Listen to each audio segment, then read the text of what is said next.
África. Detente un momento y escucha este nombre, porque lo que estás a punto de oír parece más una revelación que una simple historia. ¿Qué pensarías si te dijera que alguien ya lo había visto venir? No un político con acceso a informes secretos, no un general con estrategias militares, sino un hombre parado en un púlpito, a miles de kilómetros de Burkina Faso, en una iglesia desbordada de fieles en Lagos, Nigeria. Allí, en medio de cánticos, oraciones y un silencio expectante, un profeta habló. Su nombre, TB Joshua, uno de los pastores más enigmáticos, polémicos y escuchados de todo el continente. Un hombre que para muchos tenía la capacidad de ver más allá del presente. Ese día lanzó un mensaje extraño, inquietante, casi incomprensible para su tiempo. Sus palabras parecían enigmáticas, incluso vagas, pero hoy, más de una década después, retumban con un escalofrío profético. Porque años antes de que Ibrahim Traoré irrumpiera en el poder como un trueno inesperado, antes de que las calles de Ouagadougou ardieran con cánticos de soberanía y resistencia, antes de que los soldados franceses fueran expulsados del suelo africano, con un grito de ¡basta!, TB Joshua ya había hablado de un joven líder. Lo describió sin dar nombres como solía hacer. Habló de un soldado, no de un político, de un disruptor, no de un burócrata. Un hombre que no llegaría al poder mediante urnas o pactos, sino empujado por el caos, forjado en las brasas de la guerra y endurecido por el dolor de su pueblo. Y dijo algo más inquietante, que ese líder se levantaría para desafiar a las potencias extranjeras y encendería en la juventud africana una llama imposible de apagar. En ese momento, casi nadie prestó atención. Sonaba a otra profecía más, demasiado general, demasiado fácil de interpretar. Pero ahora, con lo que está ocurriendo en Burkina Faso, en Mali, en Níger y más allá, esas palabras ya no parecen un sermón cualquiera. Hoy suenan como una advertencia, como si aquel profeta hubiera mirado directamente a nuestro presente. Octubre de 2022, un mes que ya quedó grabado en los libros de historia y que aún hoy resuena en cada rincón de Burkina Faso como un eco imposible de ignorar. En medio de un país desgastado por la violencia, el terrorismo y la frustración social, un joven capitán del ejército, casi desconocido fuera de los círculos militares, tomó una decisión que sacudiría los cimientos del poder. Su nombre, Ibrahim Traoré. Con tan solo 34 años, encabezó un golpe militar relámpago que destituyó a Paul-Henri Damiba, quien a su vez había llegado al poder pocos meses antes, prometiendo cambios que nunca llegaron. En cuestión de horas, Traoré no solo derrocó a un líder debilitado, sino que se convirtió en el jefe de Estado más joven del mundo. Y no lo hizo con los símbolos habituales del poder. No apareció en un traje elegante ni detrás de un atril rodeado de asesores. Se presentó con lo único que lo definía: su uniforme militar manchado por la arena del desierto, su mirada firme y la dureza de un hombre que conoce la guerra en carne propia. No venía con promesas vacías ni discursos preparados por consultores. Venía con palabras directas, afiladas, cargadas de verdad. Y esas palabras encendieron como fuego no solo los corazones de su pueblo, sino también los de millones de africanos que, desde lejos, vieron en él un reflejo de lo que anhelaban: dignidad y soberanía real. África debe ser libre, proclamó sin titubeos. Una frase breve pero tan poderosa que atravesó fronteras y encendió plazas enteras. En ese discurso no se limitó a señalar a sus predecesores como débiles o corruptos, fue más allá. Los acusó de ser peones al servicio de intereses extranjeros. Y cuando alzó la mirada hacia Francia, la antigua potencia colonial, lo hizo con una firmeza que pocos se atrevían a mostrar. Basta, dijo, basta de dependencia económica, basta de obediencia política, basta de sometimiento militar. Y añadió algo más: la verdadera independencia no se mide en banderas ondeando ni en himnos solemnes, sino en una libertad integral que abarque lo económico, lo político, lo militar y hasta lo espiritual. Ese discurso fue un terremoto. Los poderosos, tanto dentro como fuera de África, lo llamaron radical, extremista, un peligro. Pero en las calles, en los mercados, en las universidades, la juventud lo abrazó como a un héroe. Para ellos no era un dictador disfrazado de soldado, sino un liberador que hablaba su idioma, que compartía sus frustraciones y que les devolvía la esperanza de que África no estaba condenada a ser esclava de nadie. Lo sorprendente no fue solo su llegada repentina al poder, sino la velocidad vertiginosa con la que su voz atravesó fronteras. En cuestión de días, el nombre de Ibrahim Traoré ya retumbaba en las calles de Bamako, en Conakry, en Dakar y hasta en Kinshasa.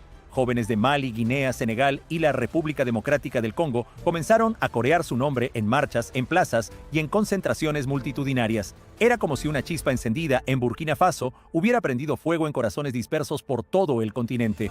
En las redes sociales, sus discursos corrían de un teléfono a otro como un relámpago imparable. traducidos en distintos idiomas, subtitulados por voluntarios anónimos, convertidos en canciones de rap y en murales pintados en muros polvorientos de barrios olvidados. Para muchos, lo que estaban presenciando no era solo política, era el renacimiento del espíritu de Thomas Sankara, el héroe burkinés que décadas atrás se atrevió a desafiar al mundo y cuyo eco aún resuena en cada joven que sueña con soberanía verdadera.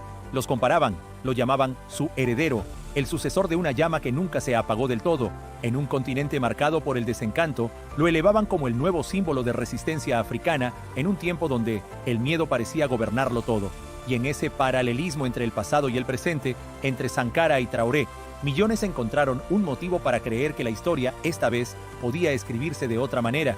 Y aquí es donde la profecía de T.B. Joshua adquiere un matiz inquietante, porque años antes, en aquel templo abarrotado en Lagos, el pastor había descrito con precisión la figura de un joven líder que no hablaría como político, sino como luchador. Dijo que sería incomprendido por las élites, difamado por los poderosos, pero defendido con fervor por su pueblo. Cuando hoy se escucha esa descripción y se observa la figura de Traoré, la coincidencia deja de parecer casualidad.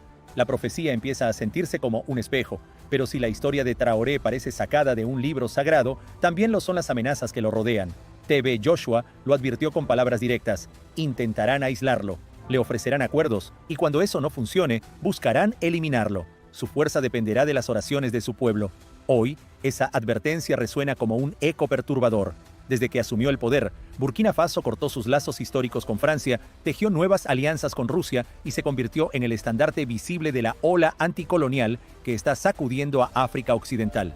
Cada decisión que toma aumenta su popularidad entre los pueblos africanos, pero también multiplica sus enemigos. Los rumores se acumulan, planes de complots, intentos de asesinato, operaciones extranjeras encubiertas, y sin embargo, cada vez que esas amenazas emergen, el pueblo responde con un fervor casi religioso. Rodean su residencia presidencial como un muro humano, marchan con su imagen en pancartas improvisadas, se reúnen en plazas y mercados para orar por su protección. Y lo hacen con tanta convicción que el simple acto de defenderlo se convierte en un mensaje claro: no es un líder aislado, es un símbolo colectivo, y tocarlo a él es desafiar a todo un pueblo. Y aquí es donde volvemos al corazón mismo de la profecía, al punto que muchos prefirieron ignorar cuando fue pronunciada. T.B. Joshua siempre lo dijo con claridad: las verdaderas batallas de África no se decidirían únicamente en mesas de negociación ni en los campos donde suenan las armas, sino en un terreno mucho más profundo, el espiritual. Para él, la raíz del cambio no estaba en tratados internacionales ni en acuerdos económicos firmados en oficinas de lujo, sino en el alma colectiva de un pueblo que, tras siglos de opresión, aún guarda una fe inquebrantable, y lo advirtió una y otra vez. Los líderes capaces de transformar el destino del continente no serían aquellos educados en universidades de élite extranjeras, ni los que llegaran a la cima a través de partidos moldeados por intereses foráneos. Serían otros, serían los que crecieran en medio del dolor, los que fueran templados en el fuego de la injusticia, los que aprendieran resistencia de la adversidad y esperanza de la fe. Serían hijos de la tierra, no del sistema, y eso es justamente lo que estamos viendo hoy. Porque Burkina Faso, un país pequeño en comparación con las potencias que lo rodean, un territorio que durante décadas ni siquiera figuraba en los titulares globales, se ha convertido de repente en el epicentro de un terremoto político y espiritual que atraviesa todo el continente. Desde Ouagadougou, un joven militar de apenas 34 años ha logrado lo impensable: desafiar a potencias que parecían intocables, obligarlas a reaccionar y, al mismo tiempo, despertar en millones de africanos una ola de esperanza que se mezcla con un temor palpable en quienes han dominado durante siglos. Esperanza para los que sueñan con soberanía real, temor para quienes ven tambalear un sistema construido sobre la explotación y la dependencia. Y aquí nace la gran pregunta, una pregunta imposible de evadir, una que cada africano y cada observador del mundo debe hacerse.